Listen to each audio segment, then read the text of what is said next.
Cockroach Janata party ఆధ్వర్యంలో పెద్ద ఎత్తున ఇందిరా పార్క్ దగ్గర ధర్నా నిర్వహించారు. సో మాట్లాడదాం ఒకసారి. మనతో పాటు కాక్రోచెస్ ఉన్నారు. కాక్రోచెస్ పార్టీ ఏం చేయబోతుంది భారతదేశంలో? కాక్రోచ్ పార్టీ చేసిన రివల్యూషన్ ఈ రోజు వరకు మనం అది ఉద్భవించిన తర్వాత ఈ రోజు వరకు జరిగిన మార్పులు ప్రపంచంలో జరిగాయి. మనమే చూస్తున్నాం. ఒక రోజు ఒక సింగిల్ ఇన్స్టాగ్రామ్ పోస్ట్ ఇవాళ కొన్ని మిలియన్స్ విద్యార్థుల్ని యాక్టివేట్ చేయడానికి ఉపయోగపడింది. అంటే ఆ ప్రపంచం దాంతో ఆగిపోదు. చూడండి, ఇప్పుడు రోడ్ల మీద ప్రతి విద్యార్థి రోడ్ల మీదకి వస్తున్నారు. ఎందుకు అంటే వాళ్ళ అసహాయత, వాళ్ళ హక్కులు, వాళ్ళ పోరాటం ఇవన్నీ కూడా కాక్రోచ్ జనతా పార్టీ గుర్తించింది. ఇంతవరకు మన పొలిటీషియన్స్ ఎవరు కూడా విద్యని తర్వాత హెల్త్ ని ఇంపార్టెంట్ గా ఎందులోనూ తీసుకోలేదు.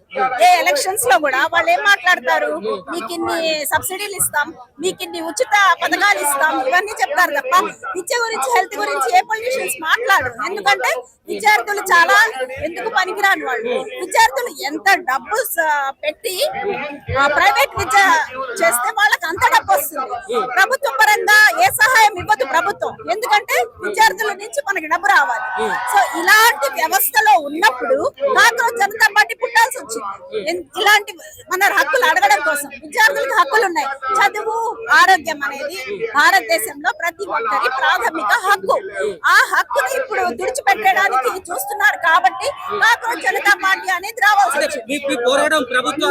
వ్యవస్థల మీద టు బి ఆనెస్ట్. కానీ ఇప్పుడున్న ప్రభుత్వం అనేది చాలా వరకు వాళ్ళు ఎప్పుడైతే అధికారంలోకి వచ్చారో చాలా రకాలుగా ప్రతి ఒక్కరి ప్రాథమిక హక్కు ఉన్న ప్రతి మనిషి, ప్రతి సమాజంలో ప్రతి సిటిజన్ హక్కుల్ని కాలరాసే విధంగానే ప్రవర్తించింది. ఎప్పుడైతే బీజేపీ ప్రభుత్వం వచ్చిందో అధికారంలోకి, వీళ్ళు అన్ని విధాలుగా ఎవరికి హక్కులు ఉండకూడదు, ఎవరికి మాట్లాడే స్వాతంత్రం ఉండకూడదు, మాట్లాడితే వాళ్ళకి జైల్లో పెట్టాలి. ఇలాంటి రాజకీయం, మత రాజకీయం ఇలాంటి చేస్తున్నారు తప్ప విద్యార్థులకు ఏం కావాలి, హెల్త్ బాగా చేయాలంటే ఏం చేయాలి, ఏమీ చేయట్లేదు. అందువల్ల కాక్రోచెస్ బయటకు వచ్చారు తప్ప ఇప్పుడు మన సంస్థ రొష్టు పట్టి పోవడం వల్ల కాక్రోచెస్ బయటకు వచ్చింది. మన వ్యవస్థని మార్పు మొదలైంది అనుకోవచ్చు.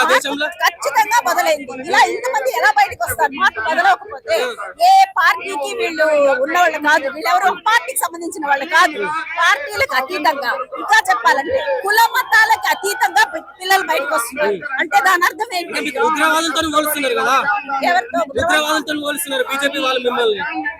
కరెక్ట్. అదే నేను ఇందాక అంటున్నది. మన ఇప్పుడు నాకు పేపర్ లీక్ జరిగింది బాబు, ఇంతమంది పిల్లలు సూసైడ్ చేసుకున్నారు, ఇంతమంది హక్కులు కాలరాస్తున్నారు అని మాట్లాడిన వాడు టెర్రరిస్ట్ ఎలా అవుతాడు? అలా పోలుస్తుంది అంటే ఆ ప్రభుత్వం మనకు అవసరం లేదు. అలాంటి విద్యాశాఖ మంత్రి మాకు అవసరం లేదు. అలాంటి ప్రధానమంత్రి మాకు అవసరం లేదు. వాళ్ళకి ఎంతసేపటికి మత రాజకీయాలు, వాళ్ళ డబ్బు, వాళ్ళు బాగుపడటం. ఆయన ఫారెన్ ట్రిప్లు చేసుకుంటాడు ప్రధానమంత్రి, మనమేమో లోకల్ గా తిరగొద్దు అంటున్నాడు. మనం గోల్డ్ కొనుక్కో. ఏంటిదంతా? ఇంత పెద్ద భారతదేశానికి చేయాల్సిన రూలింగ్, చేయాల్సిన గవర్నెన్స్ ఇదా? అది కూడా కనీసం జ్ఞానం లేని అతను అక్కడ కూర్చున్నాడు. సరే, ఇదంతా పక్కన పెడితే కాక్రోచ్ అంటే ఇన్ని రోజులుగా ఇంత చేస్తున్నాం కదా, ఈ మూవ్మెంట్ లో వాళ్ళ నుంచి స్పందన లేదు. కొంతమంది బీజేపీ నాయకులు ఏ విధంగా స్పందించారంటే ఈ కాక్రోచెస్ ని హిట్ కొట్టి చంపేస్తాం. అది ఎంత దారుణం అలా మాట్లాడటం. వీళ్ళెవరు? యువత, భారతదేశాన్ని భవిష్యత్తు వీళ్ళే. వీళ్ళని హిట్ కొట్టి చంపేస్తాము అని చాలా సిల్లీగా, చాలా ఈజీగా మాట్లాడుతున్నారు. అంటే వాళ్ళకి తలకెక్కట్లేదు. మనం ఏ హక్కుల కోసం పోరాడుతున్నాం? మన దేశం, మన యువత, మన భవిష్యత్తు కోసం పోరాడుతున్నాం. వాళ్ళకి సపోర్ట్ ఇవ్వాల్సింది పోయి వాళ్ళని టెర్రరిస్టులుగా మాట్లాడుతున్నారు. అందుకే మనందరం సపోర్ట్ ఇవ్వాలి, మనందరం కలవాలి, ఇంకా ఈ మూమెంట్ ని ముందుకు తీసుకెళ్ళాలి. ఆయన విద్యాశాఖ మంత్రి రిజైన్ చేయడం అనేది బిగినింగ్. ఆయన చేయాలి, రిజైన్ చేయాలి, విద్యాశాఖలో మార్పులు రావాలి. అది కాక్రోచ్ జనతా పార్టీ. దేశంలో ఉన్న అసహనంతో ఉన్న నిరుద్యోగులంతా కాక్రోచులుగా మారి ఏం చేయబోతున్నారు దేశాన్ని, ప్రభుత్వాన్ని? కాక్రోచ్ల పని ఏందన్నా? కాక్రోచ్లు ఎక్కడి నుంచి పుట్టుకొస్తాయి? జనరల్ గా కాక్రోచ్లు ఒక చెత్త నుంచో గాని ఇంకా వేరే డంపింగ్ యార్డ్ల నుంచి వస్తాయి. మా కాక్రోచ్లు మాత్రం విద్య కోసం వచ్చినాం మేము. Right to education for all, ఇది మా హక్కు. ప్రతి ఒక్కరికి విద్యను ఫ్రీగా అందాలి. ఎగ్జామ్ రాస్తే పేపర్ లీకేజీలు చేసారు కదా, దానిపైన కాక్రోచ్లు అంతా దేశవ్యాప్తంగా ఏకమవుతున్నాయి. ఈ బీజేపీ ప్రభుత్వాన్ని ఏం చేస్తారు? కాక్రోచ్లు అంతా ఏకమై కాక్రోచ్ చేయగలుగుతారు? ఈ దేశంలో ఉన్నటువంటి దొంగలను దోపిడీలను అంతా పడగొట్టబోతున్నాం. కాక్రోచ్ జనతా పార్టీ కేవలము ఇది నీట్ పేపర్ లీకేజ్ ప్రొటెస్ట్ మాత్రమే కాదు, అవినీతి పనుల రాజకీయ దొంగల రాజకీయాలందరినీ పడగొట్టనిక రాజకీయ వేదికలు కూడా కావాలని నేను ఈ సందర్భంగా యువకులు తెలియజేస్తున్నాను. మీరంటే ఉగ్రవాదులు నక్సలైట్లతో పోలుస్తున్నారు కదా, మిమ్మల్ని పాకిస్తాన్ వాళ్ళతో పోలుస్తున్నారు కదా. బీజేపీల సంపన్నిక ఉగ్రవాదులమే, బీజేపీని సంపన్నిక ఉగ్రవాదులమే, దొంగలను అరిగట్టనిక ఉగ్రవాదులమే, లీకేజీలను ఆపనిక ఉగ్రవాదులమే, ఈ దేశాన్ని కాపాడుకోనిక ఉగ్రవాదులమే. మేము భారతదేశంలో అంబేద్కర్ రాసిన రాజ్యాంగాన్ని పట్టుకొని ప్రశ్నిస్తున్నామన్నా. రాజ్యాంగం మా హక్కు, వాళ్ళకాడ ఏమన్నా అధికారం ఉన్నది. మేము ఉగ్రవాదులం అంటున్నాం కదా, మిమ్మల్ని సంపన్నిక మేము ఉగ్రవాదులం కూడా అవుతాం. అంటే ఏంటి, వ్యవస్థ పైన లేకుంటే ప్రభుత్వాల పైన మీ పోరాటం? ప్రభుత్వాల పైన, ఈ వ్యవస్థ పైన. ఈ ప్రభుత్వాలే దొంగ వ్యవస్థలు. ఈ వ్యవస్థ ఉన్న రోజులు అసలు రాజకీయ నాయకులు వస్తూనే ఉంటారు. ఎడ్యుకేటెడ్ రాజకీయ నాయకులు కావాలి మాకు. చదువుకున్న వ్యక్తులే రాజకీయాలు చేయాలి. ఎప్పుడు మనం రాజకీయాలు చేసలేం కాబట్టి అసలు వాళ్ళు రాజకీయాలకు వస్తున్నారు, మన మీద ఆధిపత్యం చెల్లాయిస్తున్నారు. అంటే ఇప్పుడు ఈ ఏమైనా మార్పు మొదలైంది అనుకోవచ్చా జన్జీ ఉద్యమంతో? ఖచ్చితంగా మొదలైందన్న. 1932 నుంచి భారతదేశంలో జాతీయ ఉద్యమాలు చూసినాం. 2009 నుంచి తెలంగాణ ఉద్యమాన్ని చూసినాం, తెలంగాణను తెచ్చుకున్నాం. కాక్రోచ్ జనతా పార్టీ తెలంగాణ భారతదేశంలో ఉన్నటువంటి దొంగ రాజకీయాలకు అన్ని పడగొట్టబోతుంది. చాలా మంది అనుకుంటున్నారు కేవలం ఇది ఒక నీట్ పేపర్ లీకేజ్ కి ధర్మేంద్ర ప్రధాన్ రాజీనామా చేయడానికి, కానీ ఇది మేజర్ ఇష్యూ. కాకపోతే కాక్రోచ్లు అంతా ప్రతి గ్రామం నుంచి గల్లీ నుంచి ఢిల్లీ వరకు మొదలవుతున్నాయి. ఈ రాజకీయ నాయకులు అందరినీ పడగొడతాం.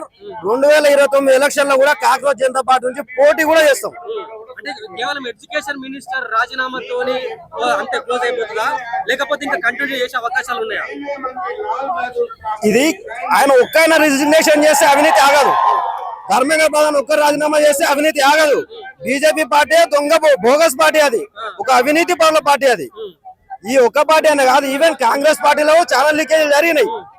కాకపోతే వచ్చిన 3 ఏళ్లలో మాత్రం బీజేపీ అవినీతి ఎక్కువ అయిపోయింది. దాని విద్యావంతులు జంజీ వచ్చినాం కదా, మేమేందో చూపిస్తాం వాళ్ళకు. బీజేపీ వాళ్ళు హిట్ పట్టుకొని రెడీ ఉన్నారు మిమ్మల్ని చంపడానికి. హిట్లు పట్టుకొని ఏం చేస్తారు? వాడు ఒక్కరిని చంపే ఇక్కడ ఇంత మంది ఉన్నాం కదా, ఇక్కడ ఎవరికైనా హిట్ కొట్టినా మన దమ్ముందా కొట్టనీక? ఆయన ఫ్యాక్టరీలు పెట్టుకోవాలి. వాళ్ళ మమ్మల్ని మేము బెదిరిస్తలేం, హెచ్చరిక చేస్తున్నాం. ఏం చేసుకున్నాం? ఫ్యాక్టరీలు పెట్టుకోని చెప్తున్నాం వాళ్ళకు. ఎన్ని ఫ్యాక్టరీలు పెట్టుకుంటారో పెట్టుకో, హిట్ ఫ్యాక్టరీలు చూపిస్తాం. ఒక కాక్రోచ్ కాదు, కోట్ల కాక్రోచ్లు వస్తున్నాయి. ఖచ్చితంగా పుడతాయి. 100%. ఉద్యమం ఆగే పరిస్థితి లేదన్నా. ఇది అడ్వర్టైజ్ మాత్రమే, సినిమా ఇంకా ముందుంది వాళ్ళకు. బేసిక్ గా కాక్రోచెస్ అనేది ఎక్కడ ఉంటాయంటే, ఎక్కడైతే చెత్త బాగా పేరుకుపోతుందో అక్కడ కాక్రోచెస్ వస్తాయి. మనకు తెలుసు కదా అది. సో ఇప్పుడు ఈ సమాజాన్ని రాజకీయ నాయకులు కానీ ఎవరైతే పెద్ద పొజిషన్స్ లో ఉంటారో వాళ్ళు బాధ్యతాయుతంగా, ఇప్పుడు ఇందాక చెప్పినట్టు రాజ్యాంగం మీద ప్రమాణం చేసి కాపాడుతాం ఈ సొసైటీని అని చెప్పి కాపాడలేకపోయి ఫెయిల్ అవడం వల్ల, అప్పుడు యువత మీలాంటి ఇండిపెండెంట్ మీడియా వల్ల ఏం జరుగుతుంది దేశంలో అని తెలుసుకోవడం వల్ల ఇప్పుడు యువత మేల్కొని బయటకు వచ్చి దీని అంతా క్లీన్ చేస్తామంటున్నారు. ఇప్పుడు మున్సిపాలిటీ వాళ్ళు ఒక 1 వీక్ మన వీధిలోకి రాలేదనుకోండి, మనమే క్లీన్ చేసుకుంటాం. సేమ్ దేశాన్ని అలా వదిలేశారు చాలా సంవత్సరాల నుంచి, ఆ పార్టీ ఈ పార్టీ అని కాదు. సో ఇప్పుడు యువత మీలాంటి వాళ్ళ వల్ల ఏం జరుగుతుందో తెలుసుకోవడం వల్ల వాళ్ళు పోరాటం అనేది ఇప్పుడు ఎప్పుడు ఒక వ్యక్తికి వ్యతిరేకంగా ఉండాల్సిన అవసరం లేదు. మనల్ని మనం కాపాడుకోవడానికి కూడా పోరాటం చేయొచ్చు. ఈ పోరాటం ఈ రాజ్యాంగాన్ని, ఆ రాజ్యాంగం మనకి ఇచ్చిన హక్కుల్ని కాపాడుకోవడానికి మాత్రమే జరుగుతుంది. ఇది ఎవరికి అగెనిస్ట్ గా కాదు, ఎవరికి అగెనిస్ట్ కాదు, పర్సన్స్ కి అగెనిస్ట్ గా కాదు, విధానాలకు అగెనిస్ట్ గా. అస్సలు తీరదు. కానీ ఎడ్యుకేషన్ మినిస్టర్ రాజీనామా చేస్తే నెక్స్ట్ వచ్చే ఎడ్యుకేషన్ మినిస్టర్ ఒళ్ళి దగ్గర పెట్టుకుని ఉంటాడు. మిమ్మల్ని ఉగ్రవాదులతో దేశ ద్రోహులతో పోలుస్తున్నారు కదా బీజేపీ పార్టీ వాళ్ళు. స్వతంత్ర సంగ్రామం జరిగినప్పుడు స్వతంత్రం కోసం పోరాడిన వాడు దేశద్రోహి. తెలంగాణ ఉద్యమం కోసం పోరాడినప్పుడు అప్పుడు దేశద్రోహులే. దేశాన్ని కాపాడడం కోసం దేశద్రోహాన్ని పిలిపించుకోవడానికి మేమే సిగ్గుపట్టలేదు.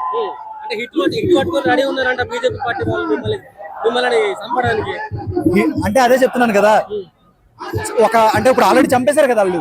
ఆల్రెడీ 22 మంది పిల్లలు ఆత్మహత్య చేసుకున్నారు. ఆల్రెడీ 22 మంది పిల్లలు ఆత్మహత్య చేసుకున్నారు.